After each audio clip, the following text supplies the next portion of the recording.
We're so very grateful for you listening and joining us on No Small Endeavor. In 2024, NSC reached some exciting milestones. This year, we moved from being in the top 10% of podcasts to the top 1% of all podcasts, while being aired on more than 40 public radio stations around the country. And thanks to many of you voting for us, we received our first Prominent Industry Award, a Silver Signal Award. I like to think that these achievements reflect our continued commitment to our mission.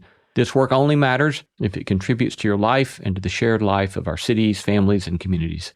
And it only matters when you are a part of the mix. So we thank you.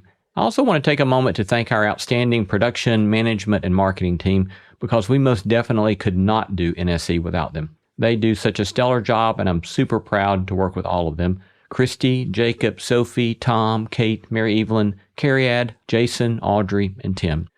To sustain and expand this work, we're turning to you. Specifically, we're asking you to become an NSC Plus subscriber, because we depend upon such revenue to make NSC possible. You can choose the monthly amount, starting as low as $5 per month. Consider making it $10, $20, maybe even $100 per month. In exchange, you get lots of perks like ad-free listening, exclusive content available only to NSC Plus members, and pre-sale access to tickets for live events. And you'll get a sense of contribution knowing you are helping sustain work that's seeking to sow beauty, truth, and goodness into the world. So if you will, please go to our website, nosmallendeavor.com, and click Join NSC Plus. Many thanks. No Small Endeavor is brought to you by Progressive Insurance. Fiscally responsible, financial geniuses, monetary magicians. These are things people say about drivers who switch their car insurance to Progressive and save hundreds. Visit progressive.com to see if you could save. Progressive Casualty Insurance Company and affiliates. Potential savings will vary. Not available in all states or situations. I'm Lee C. Camp, and this is No Small Endeavor, exploring what it means to live a good life. Technology promises to help us get on top of everything, but it never works in the end because it always is expanding the size of the everything. That's Oliver Burkeman, author of the New York Times bestseller 4,000 Weeks, Time Management for Mortals. People sort of read the title and realize the 4,000 weeks is a reference to the average human lifespan and then sort of freak out.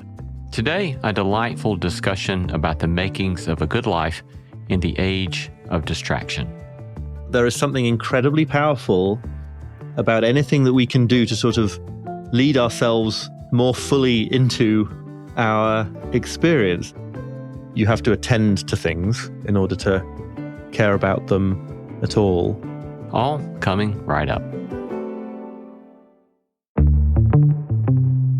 I'm Lee C. Camp. This is No Small Endeavor, exploring what it means to live a good life.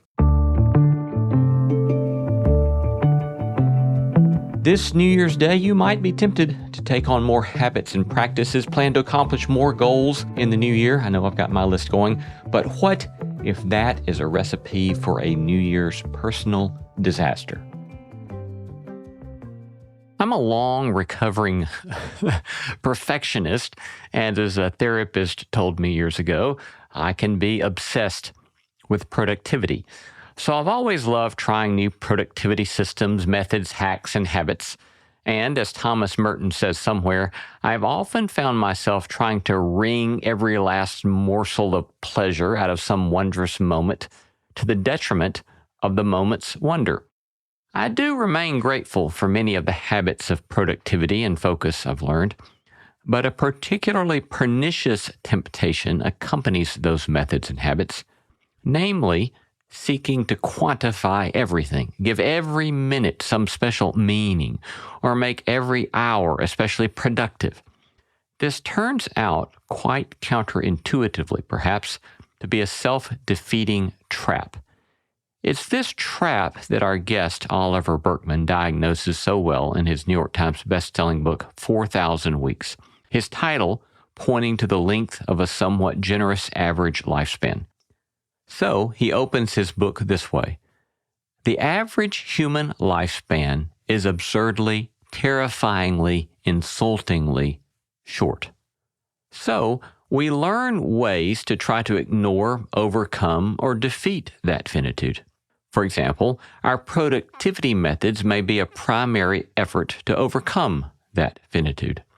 To this, Burkeman says, quote, The world is bursting with wonder, and yet it's the rare productivity guru who seems to have considered the possibility that the ultimate point of all our frenetic doing might be to experience more of that wonder, end quote.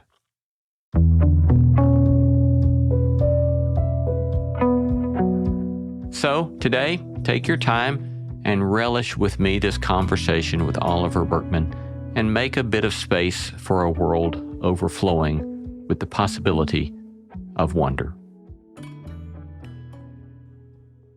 Oliver Burkeman is the author of the New York Times bestseller 4,000 Weeks, which we'll be discussing today. He's also the author of other books, including The Antidote, Happiness for People Who Cannot Stand Positive Thinking. For years, he wrote a popular column for The Guardian entitled, "This Column Will Change Your Life."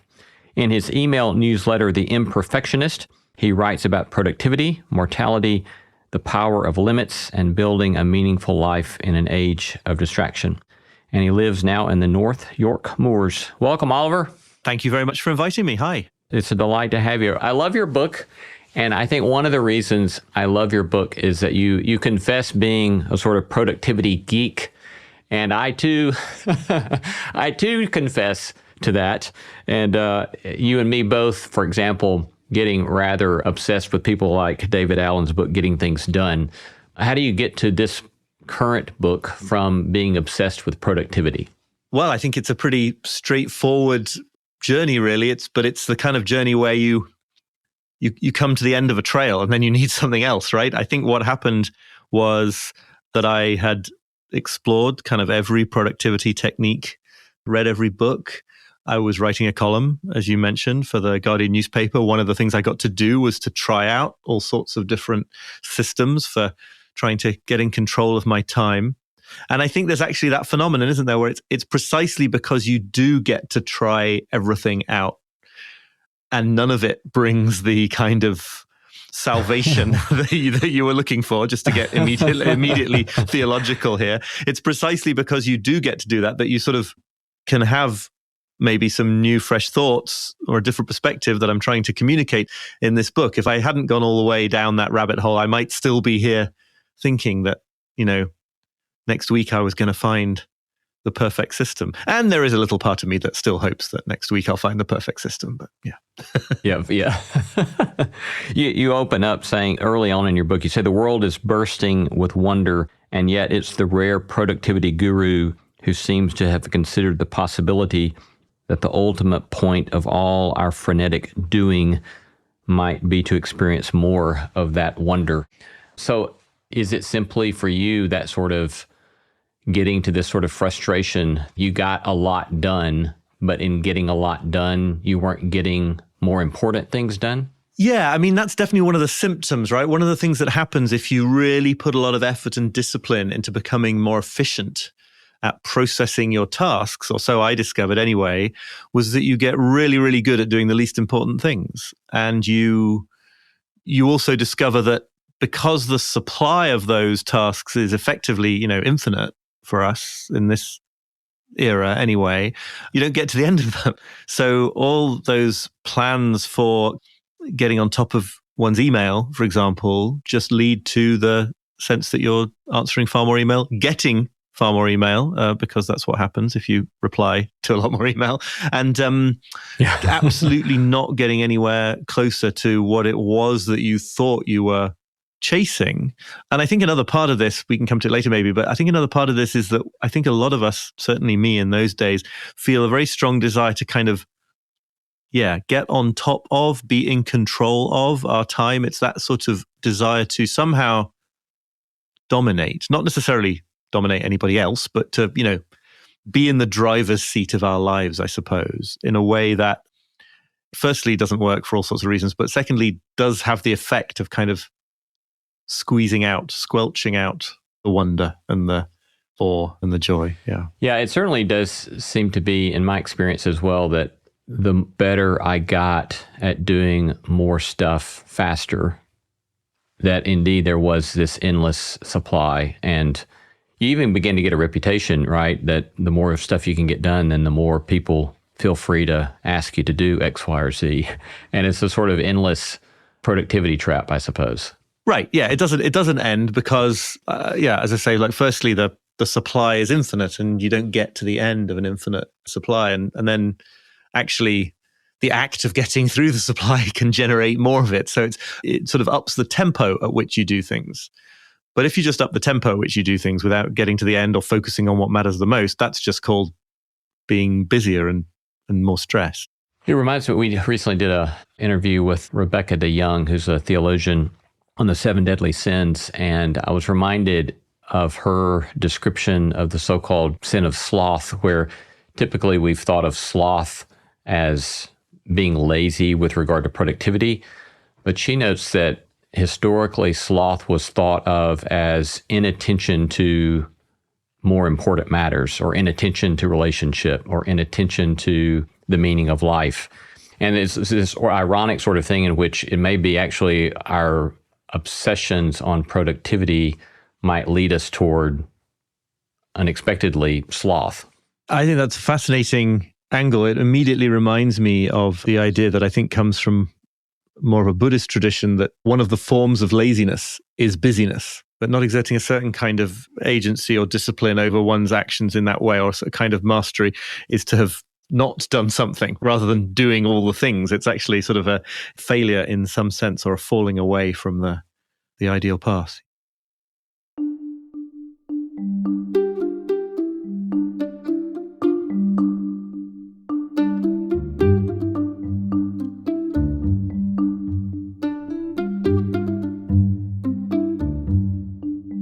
So early in the book, you make the argument that we in the contemporary world think of time in ways quite different than, say, a medieval peasant might have thought about time. So can you describe that difference for us? Yeah, I mean, I think there's all sorts of things that have changed over the decades and the centuries, but I think the most fundamental thing that I wanted to try to articulate was the sort of very idea of seeing time as a thing at all. That's the kind of very non-technical phrasing that I use in the book. This sense we have today that there is me, and then there is my time, and it's some sort of resource that I have to use, or it is a little mental timeline that's always ticking along beside me and I'm trying to keep up with it, or it's something that I need to maximize the value of. All these ideas about having a relationship with time, which, for most of us these days is some form of adversarial relationship most of the time. But the very premise of a relationship, obviously, is that there are two things here, me and time. And I think that the direct daily experience of a medieval peasant, and many other people at different points in history, would have been what anthropologists call task orientation instead of time orientation. It would have just been that time was just the medium in which you lived. It would have been that, there was no sense that you had the power to sort of step outside of this flow and, manage it, control it, change the level of efficiency with which you were approaching it. One of the sort of needles I try to thread in the book is, I think that today, the times that we feel this way are those kind of moments when the clock falls away, when we feel like we've stepped out of time. These often happen in sort of prayer or meditation, or in wonderful natural landscapes, or at the birth of a baby. They tend to happen at these very peak moments.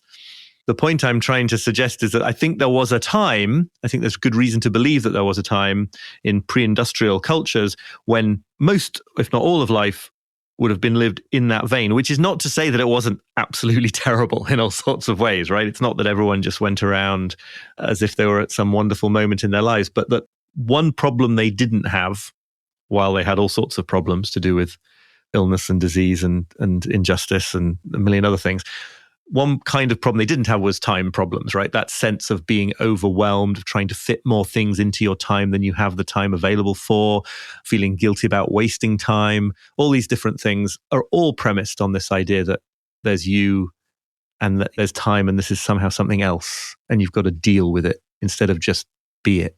And then you indicate that the Industrial Revolution becomes a key turning point towards the change. Yeah, absolutely. I think that it's very hard to sort of unpick causality directions here, and I don't really even try. But there's very obviously lots about the Industrial Revolution that requires a kind of third person, objective, agreed upon idea of time. You can't coordinate shifts in factories or transportation networks. Without that, you get the spread of, actually starting before the Industrial Revolution, you get the spread of public clocks and, the idea that you might see the time when you were out in the market square or something. It wouldn't be the same time as at the next village over. That wasn't until sort of the railroads did the biggest job of synchronizing those.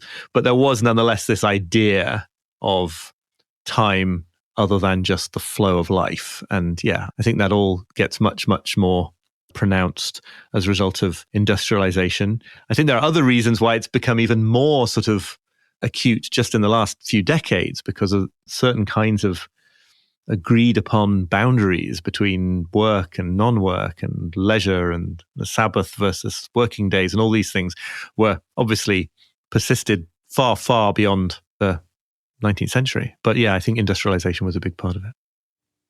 Talk to us more about what you see as other contributing factors to the exacerbation of this. You even use the language, I think, of seeing it as a social contagion. So what are some of those other factors that contribute to this sort of frenetic instrumentalization of time?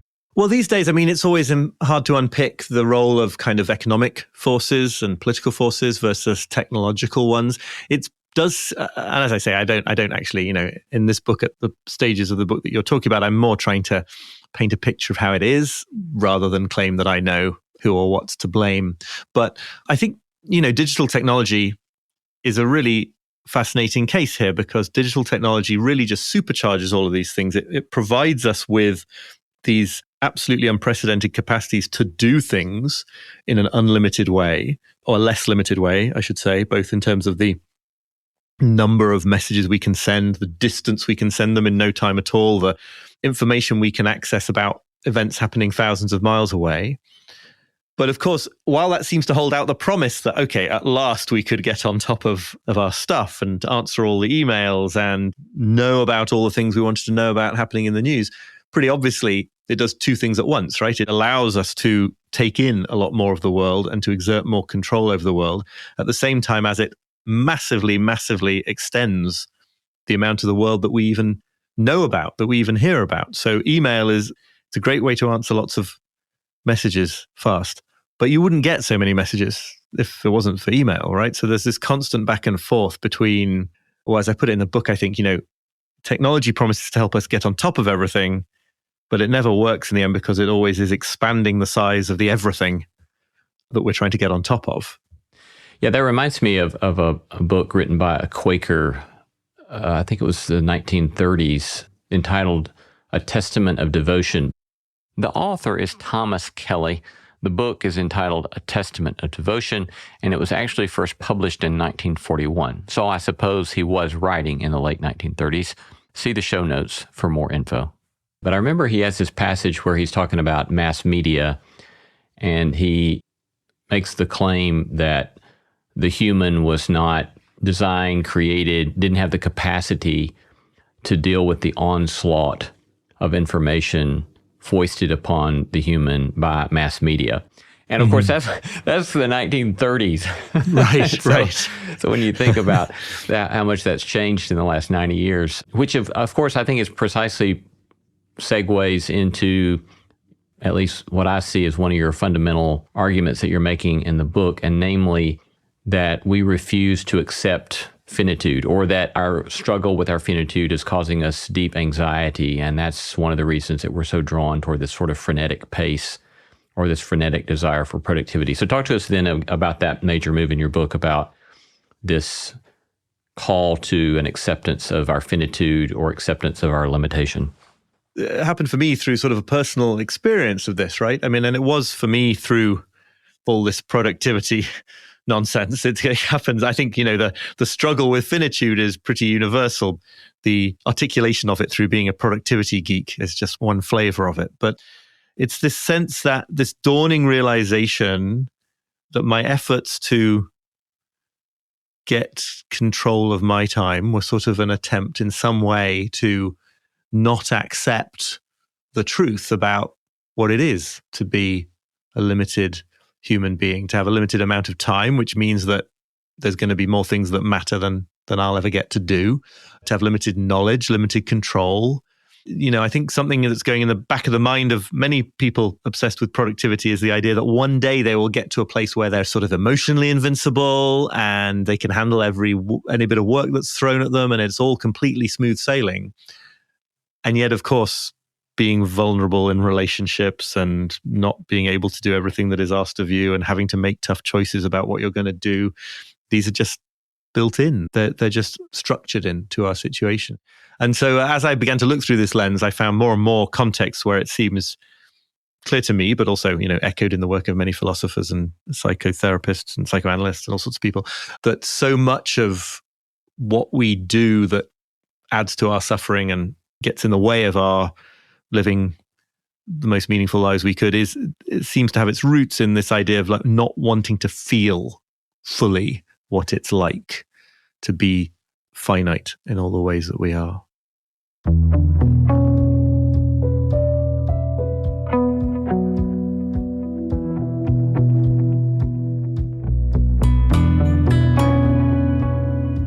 You're listening to No Small Endeavor and our New Year's special with Oliver Burkeman. I love hearing from you. Tell us what you're reading, who you're paying attention to, or send us feedback about today's episode. You can reach me at lee@nosmallendeavor.com. You can get show notes for this episode in your podcast app or wherever you listen. These notes include links to resources mentioned in this episode, as well as a PDF of my complete interview notes and a full transcript. We also have a free bi-monthly newsletter in which I riff on themes and behind-the-scenes goings-on called the NSC Notebook. You can subscribe to that newsletter for free by going to our website at nosmallendeavor.com/newsletter. Coming up, more from Oliver Burkeman about what might make for a good life in the age of distraction.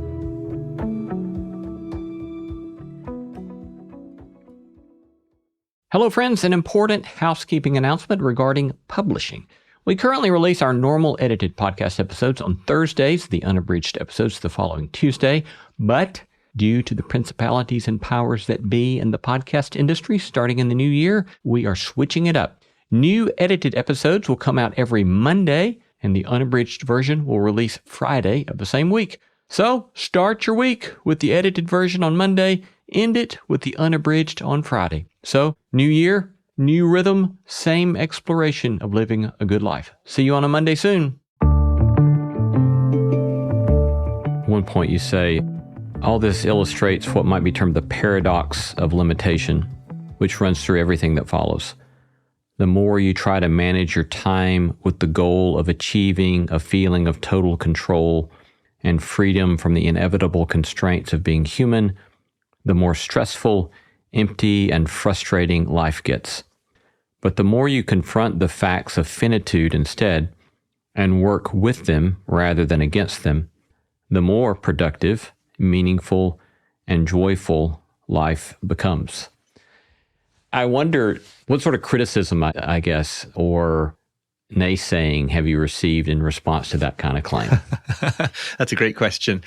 Obviously, it's in the nature of this business that you mainly get commentary from people who resonate and respond positively because the other ones don't contact you.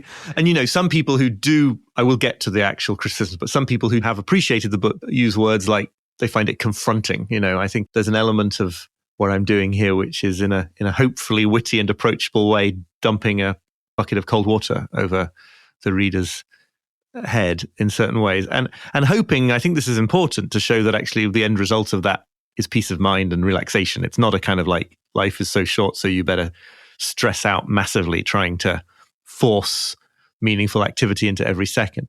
I guess the couple of sort of pushback arguments there are one that is something that people in sort of business world and startup world especially have, which is, isn't it only by trying to break limits and do the impossible that we ever achieve anything really splendid and meaningful as humans? Isn't there a benefit in sort of aiming to do the impossible? And I have a response to that, which has to do with what we really mean by the impossible, and pointing out that the greatest inventors and entrepreneurs and life and world-changing reformers, did not spend all their days trying to answer every single message that came into their inbox.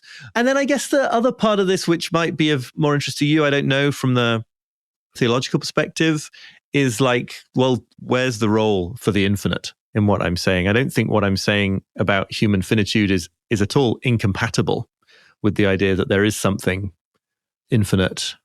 I'm just sort of focusing on the fact that we are finite. I think that certainly from a religious perspective, I think some people definitely want to say like, okay, but do we not partake in something infinite as well? So that's a whole other dimension. Yeah. It definitely is another dimension, but perhaps counterintuitively, it's not one I'm particularly interested in discussing at the moment, at least, because I think it's so helpful to have you confront us with this life that we have. It is, in fact, finite. And I was thinking, for example, as you were describing that, Thomas Merton, the famous 20th century monk, Catholic writer, has one passage in one of his meditation books where he talks about the immensely frustrated person who is trying to wring every last bit of perfection out of every moment that he lives. And, it's like, I thought, well, that's what Oliver's saying, right? It's that we get to this point of exasperation, being unable to live life well, when we have this sort of perfectionistic instrumentalization or obsessive focus on productivity with every moment. Yes, but I don't know that particular Merton line, and I'm fascinated by that because you're right. I'm making the same critique, but one interesting response to the book, or maybe more to the title, because some people sort of read the title and realize the 4,000 weeks is a reference to the average human lifespan and then sort of freak out.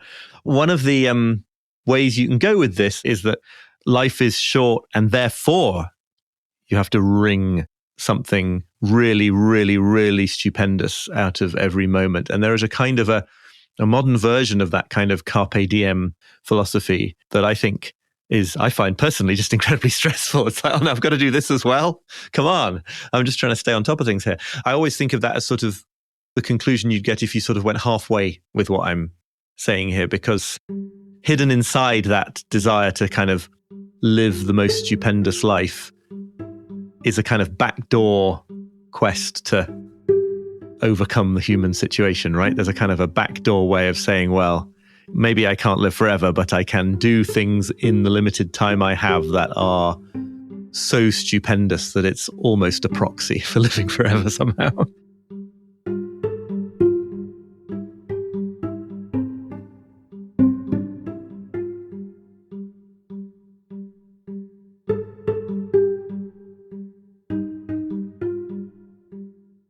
I'm currently on sabbatical from my university appointment, and I'm finding myself having to be very conscious. And your book turned out to be immensely helpful in reading at the start of a sabbatical, because my natural tendency would be to try to cram my sabbatical every moment full of something stupendous, right? And I do plan to travel, and I do plan to get to visit with a lot of folks, but it's helping me reframe the notion in terms of things like sabbatical, namely Sabbath, rhythms of rest, rhythms of social connection, rhythms of friendship, and to maybe have just a little bit more breathing space to pay attention to the things that really do make life meaningful, as opposed to cramming them full of more consumerist experiences that the productivity side might foist upon me. Yeah, it's fascinating, especially, as you point out, with the word sabbatical. I don't know if you're finding this, but one of the things I'm always struck by is like, it's the overproductive sort of cramming in mindset that comes most naturally to us or at least to many of us as modern people. It feels more comfortable in a way to take that route, and in a strange way, more comfortable to be stressed out. That's a very curious thought, but I think it is probably true. And so if you're anything like me and you're in your situation and you decide to like deliberately not do that and to open up margin and space and time for friends and time for walking in the park, whatever, it's kind of going to feel a bit uncomfortable at first, right? It's strange, and it's hard to sort of stick with it when you sort of allow yourself to rest and the first thought you have is, oh, I'd rather be doing something more constructive.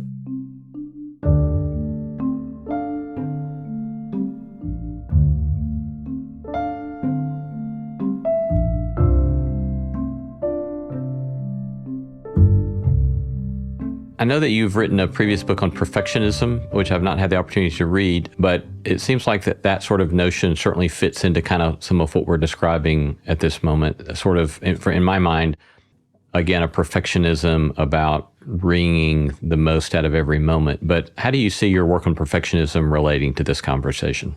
I guess, yeah, that is one of the themes in the positive thinking book. And then I had a collection of my Guardian columns that came before that.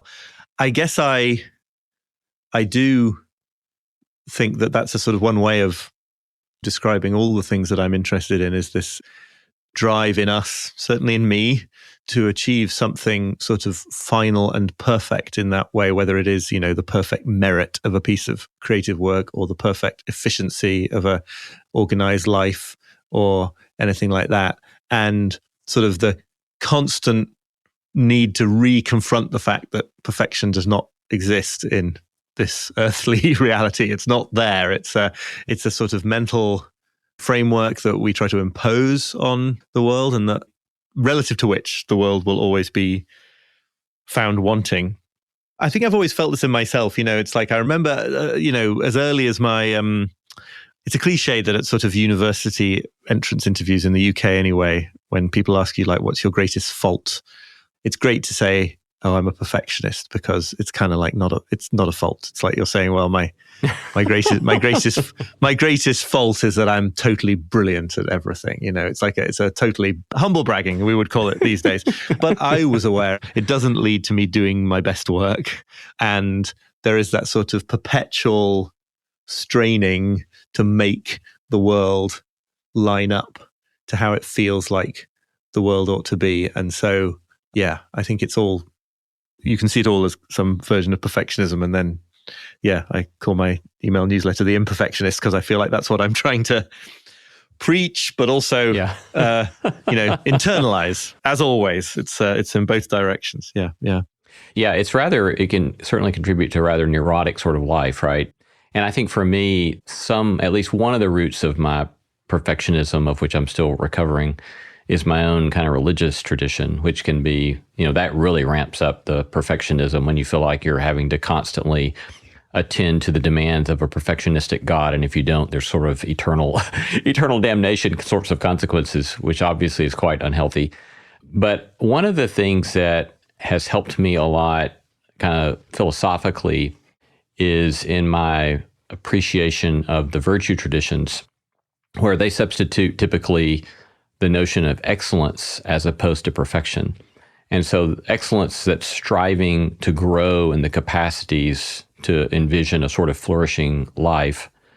But it's tricky because, in my experience, it's been tricky because, for example, the virtue of magnanimity, which at its best is saying, I'm striving for all parts of my life to continue to grow towards what it looks like to be a flourishing human being. Under a perfectionistic sort of standard, that can become its own sort of neuroses, right? But if, on the other hand, magnanimity keeps hearing the kinds of things you're telling us, such that a flourishing human life really means learning also to have space for rest, to have space for reflection, to ask questions about what are the most important things about life to be focusing on, as opposed to this sort of incessant, mindless productivity, then in that regard, it becomes very helpful, because it's not a breathless, I've got to grow, as much as it's a sort of invitation to, as you say in your book, leisure, which is right in the Greek philosophers, is this question about, well, what is the meaning of life? Thoughts on any of that?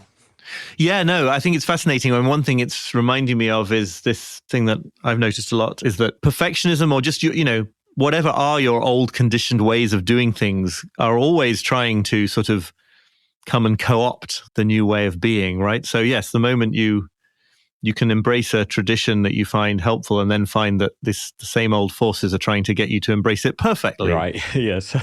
I saw email newsletter, a great woman called Catherine Andrews, who writes a great newsletter called The Sunday Soother, who gave it this very ironic headline, something like, "You're going about recovering from perfectionism all wrong," or something. That sort of, that idea that from now on, I'm going to be completely different in a much more sort of self-forgiving and restful way, and I'm going to do it completely perfectly. And that's just the same thing.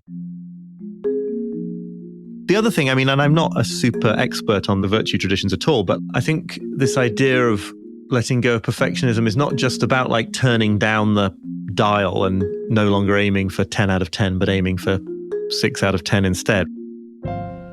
It's something more to do with aiming to be wholeheartedly and fully human, rather than trying to somehow get out of being fully human.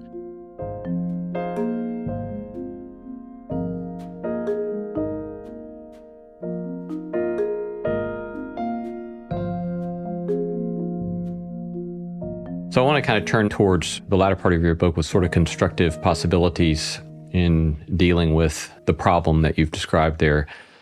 And I first want to begin with your appropriation of Martin Heidegger's notion of being, which I found very helpful, because I found myself reminding myself of that after I read you describe that repeatedly over the last couple of weeks. And that is this notion that, as I hear you saying from Heidegger, rather than this sort of constant questioning that we so typically do of asking why are things the way they are, and our grappling and our frustration, perhaps out of our perfectionisms about things not being the way we want them to be, instead to look with wonder at the fact simply that they are, or that we exist, and that this gives us a different sort of frame towards wonder as a posture, as opposed to a perfectionistic stance about the way things are. But is that fair enough description of what you're getting at there? Yes, it is. The fact that any of this is, if you train your attention on that for a moment, is the sort of direct path to some kind of wonder, right? Because when I step out of the house where we're living now in a very, very beautiful part of the countryside which has no light pollution and see the stars, then it's very easy to feel awe and wonder, because it is this sort of extraordinary sight and an extraordinary environment to be a part of. But actually, there's nothing non-extraordinary about sitting on the subway or going to the grocery store. What, from the perspective of the idea that any of this is at all, it's possible to be really filled with astonishment by that. And I mentioned very briefly in the book an anecdote told to me by somebody else who lost a close friend sort of unexpectedly young, and found himself after that experience of bereavement asking what his friend would have given to experience the things he was experiencing, even if those things were waiting in a long traffic jam or being on hold to a annoying customer service line or something.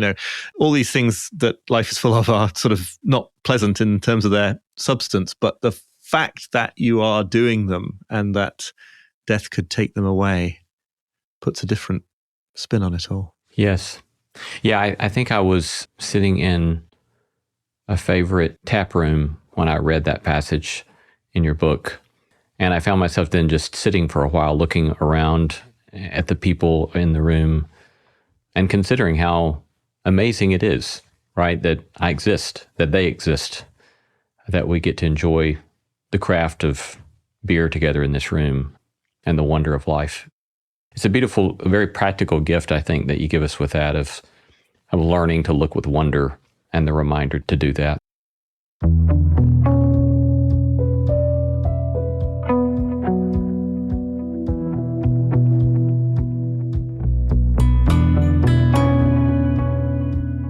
You're listening to No Small Endeavor and our New Year's special episode with Oliver Burkeman. We're going to take a short break. Coming right up, the art of procrastination and how paying attention to pain might actually reduce suffering.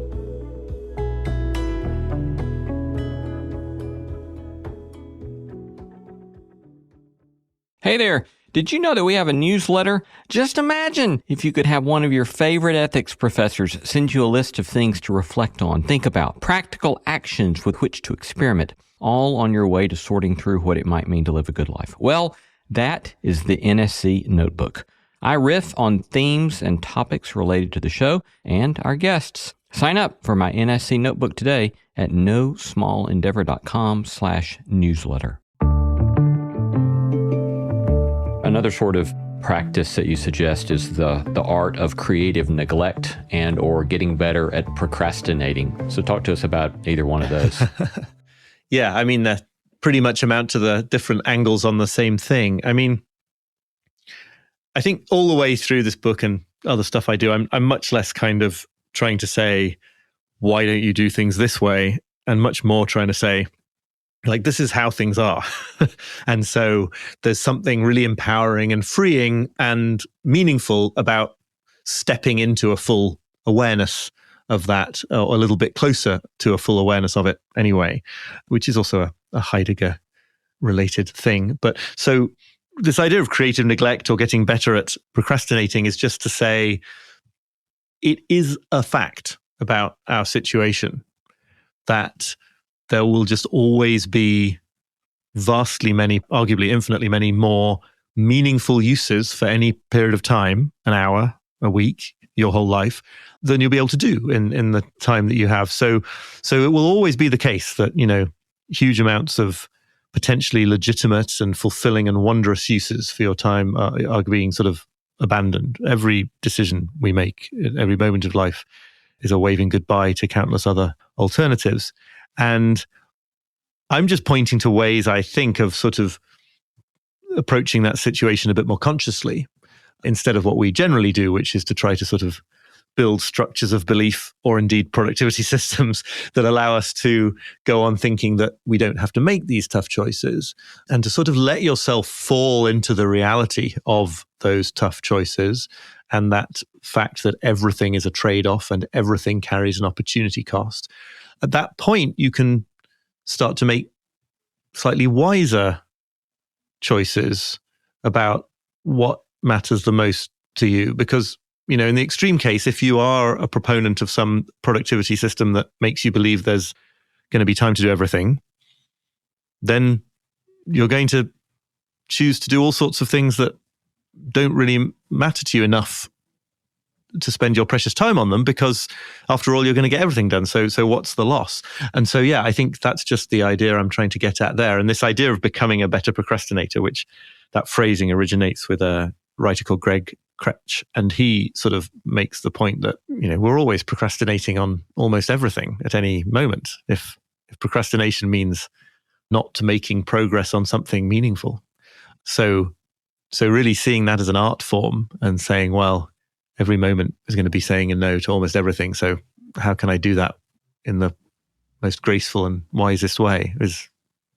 It makes it a little bit more approachable than eliminating procrastination entirely, which is, a rather tougher call. Yeah. Yeah. And I read it as not an invitation to carelessness as much as quite the opposite, right? An invitation to paying attention to what we are paying attention to.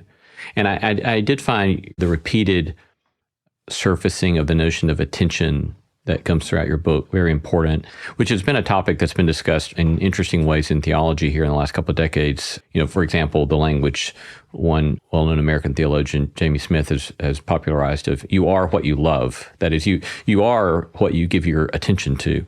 And you have this beautiful line from the Catholic poet Mary Oliver, who says, attention is the beginning of devotion. So talk to us a little bit more about this notion of attention. I guess it's the central way of talking about our finite time, how it is just a question of what we pay attention to. And people talk about attention being a finite resource, especially in the modern sort of attention economy, where it's a resource that various companies want to monetize. But that always seems to me to slightly underplay how central it is. It's not really something we use to live our lives so much as it just is our lives. And if you never pay attention to a given relationship in your life at all, could you really be said to have that relationship in your life at all? Likewise, if you have a certain problem that you literally never think about, it would be difficult to say that it was really a problem for you. So that idea from Mary Oliver that you have to attend to things in order to care about them at all, and the fact that our attention is finite, not only because our lives are finite, but in any one moment we can only really pay attention to, depending on how you read the neuroscience, but basically to one thing at a time. It just goes to the core of all this, and it becomes very clear, at least to me, how sort of casually I had treated my own attention, and how there's a serious sort of responsibility to sort of think about what is happening to my attention and do what I can to steward it well. Yeah. You tell a story in this vein about Steve Young, a young man who wanted to be a Buddhist monk. Sure. He's better known these days as Shinzen Young. He's a sort of celebrated teacher of meditation from a very sort of, really quite a sort of secular scientific perspective these days. Long and the short of it is, he was obliged in the mountains of Japan to undergo this purification ritual where 3 times a day through the winter he had to dump icy water from a cistern onto his naked body. And first, this just seems like some sort of terrible form of torture. Why are they making me do this just to become a monk? But he writes about gradually learning that the more attention he paid to the sensations, the less suffering there was. You might think it's the opposite, right? You might think that if there is some fact of your life that is distressing to you, that trying to sort of run away from it mentally would be the way forward.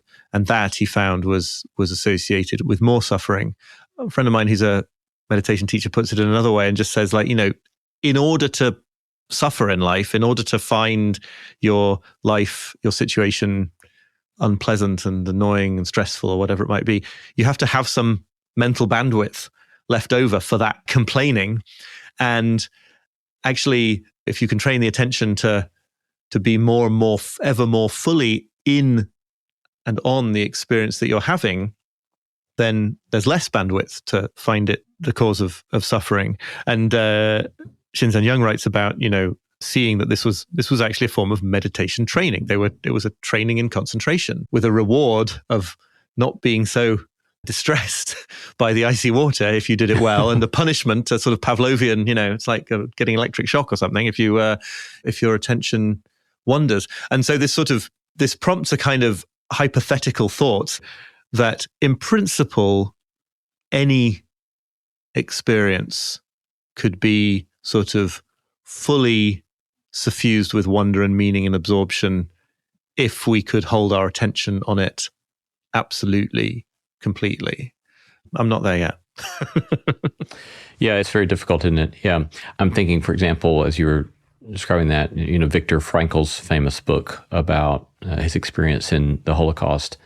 I don't know what sort of approach you were describing would say about what I'm about to say, but in my mind, it's helpful for me conceptually to draw a distinction between a given social condition that I would want to describe as horrific or evil, while on the other hand, drawing the category of an individual or a group of people choosing how they're going to respond or the particular attention that they're going to give to it. This fascinating notion that by paying attention to, in this case, the Buddhist monk in training, to the pain of the cold water exposure, it's fascinating to think about giving more attention to that suffering or to that pain reduces the suffering. I just find that remarkable. Of course, I also find it fascinating because years ago, I started doing cold water exposure myself with cold showers. And it's been fascinating the ways I've learned about my own mind and my own thinking through that sort of process.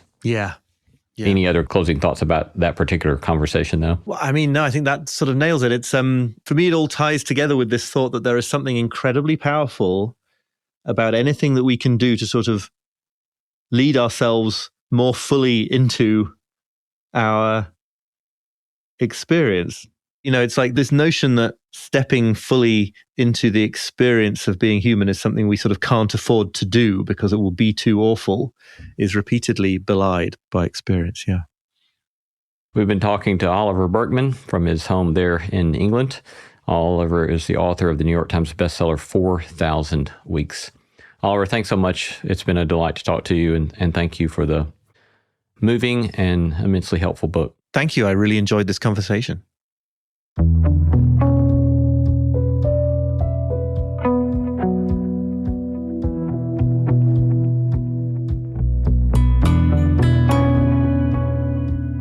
You've been listening to No Small Endeavor and our New Year's special with Oliver Burkeman, discussing his New York Times bestseller, 4,000 Weeks, Time Management for Mortals. We gratefully acknowledge the support of Lilly Endowment Incorporated, a private philanthropic foundation supporting the causes of community development, education, and religion.